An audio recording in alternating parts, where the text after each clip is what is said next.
Sziasztok! Üdv a napi AI hírekben! Ma, 2026. július 5-én a július 4-i és 5-i friss témákat foglaljuk össze magyarul, kifejezetten YouTube formátumban. A mai adás fókusza: mi pörgött a Redditen, milyen témákat vittek tovább az X-en, és hogyan áll össze mindebből az AI iparág aktuális iránya. A hétvége nem egyetlen nagy modellbemutatóról szólt, hanem 3 erős vonalról.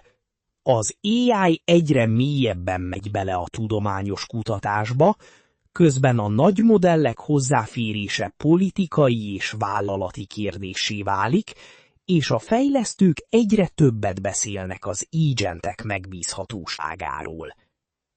Kezdjük a legérdekesebb közösségi hírrel.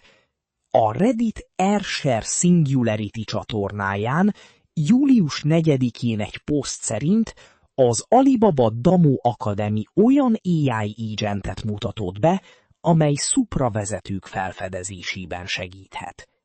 Ez azért izgalmas, mert nem csak arról van szó, hogy a modell szöveget ír vagy kódot generál, hanem arról, hogy hipotéziseket, anyagjelölteket és kísérleti irányokat tud javasolni.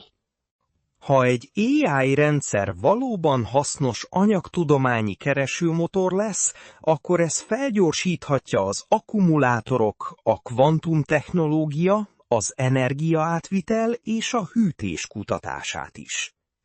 Fontos viszont óvatosan fogalmazni. Egy Reddit poszt önmagában nem tudományos bizonyíték, inkább jelzés, hogy a közösség mit tart áttörésgyanúsnak. A második nagy téma az Anthropic és a hozzáférési vita. Több friss hírfolyam szerint július elején újra előtérbe került a Fable 5 és Mythos 5 modellek körüli export és biztonsági korlátozás. A lényeg, a legerősebb modellek már nem egyszerű termékfrissítések, hanem geopolitikai eszközök.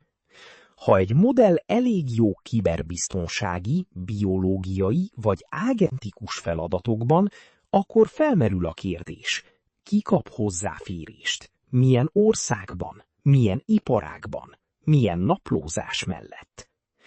Ez a fejlesztőknek kényelmetlen, a cégeknek üzleti kockázat, a felhasználóknak pedig kiszámíthatatlanság. Ma már nem elég azt kérdezni, melyik modell a legokosabb. Azt is kérdezni kell, elérhető lesz-e holnap is. A harmadik téma Kína és a vállalati AI politika. Az Indian Express friss AI rovatában július 5-én szerepelt, hogy Alibaba július 10-től megtiltaná dolgozóinak a Claude Code használatát. Ha ez pontosan így valósul meg, akkor ez egy erős jel. Az AI eszközök nem csak produktivitási programok, hanem adatbiztonsági és szuverenitási kérdések. Egy kódoló agent hozzáférhet repozitorikhoz, belső dokumentumokhoz, API kulcsokhoz és üzleti logikához. Ezért a nagyvállalatok elkezdik eldönteni, melyik AI asszisztens mehet be a cég falain belül, és melyik nem. Ezzel párhuzamosan a kínai modellek, például GLM, Qwen, Kimi és DeepSeek körüli beszélgetések is erősödnek, a közösség azt figyeli, hogy az olcsóbb, nyíltabb vagy helyben futtatható alternatívák mennyire tudják megszorítani az amerikai zárt modelleket. A nézőknek ez azt jelenti, a következő hónapokban nem csak modellek között választunk, hanem ökoszisztémák, jogi kockázatok és adatvédelmi elvek között is. A negyedik blokk a Google és az AI termékek hétvégi utóélete. X-en a Google hivatalos hírcsatornája július 1-én összefoglalta a júniusi AI frissítéseket. Gemini Omni Flash API előzetesek, Gemma 4-12 milliárd paraméteres nyílt modell, és a Gemini for Home asszisztensre épülő új Google Home hangszóró. Ez azért fontos ma is, mert a Reddit és X beszélgetéseiben az látszik, az AI lassan nem külön alkalmazás, hanem beépül az otthonba, a keresésbe, a fejlesztői környezetbe és a munkafolyamatokba.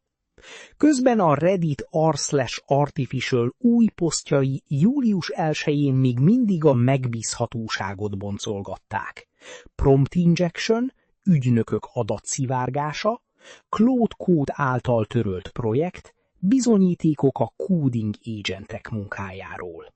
Ezek nem látványos keynote témák, de a valódi használatban ezek döntik el, hogy egy AI asszisztens demo marad, vagy termelési eszközzé válik. Összefoglalva, július 4-e és 5-e AI hírei 3 dolgot üzennek. 1. Az AI már a tudományos felfedezésbe is belép. A szupravezetők és gyógyszerkutatás iránya különösen figyelemre méltó. 2. A legerősebb modellek hozzáférése politikai, nemzetbiztonsági és vállalati döntéssé vált. 3. Az agentek kora elkezdődött, de a bizalom, auditálhatóság és adatvédelem lesz a szűk keresztmetszet. Ha YouTube csatornát építesz AI hírekre, ma ezt érdemes kiemelni. Nem az a kérdés, hogy lesz-e még erősebb modell, hanem az, hogy ki tudja biztonságosan és megbízhatóan használni. Kommentben írd meg, te melyik hírt tartod a legfontosabbnak. A tudományos agenteket, a modellkorlátozásokat, vagy a vállalati AI tiltásokat. Ha hasznos volt a napi AI összefoglaló, iratkozz fel, mert holnap újra megnézzük, merre mozdul az AI világa.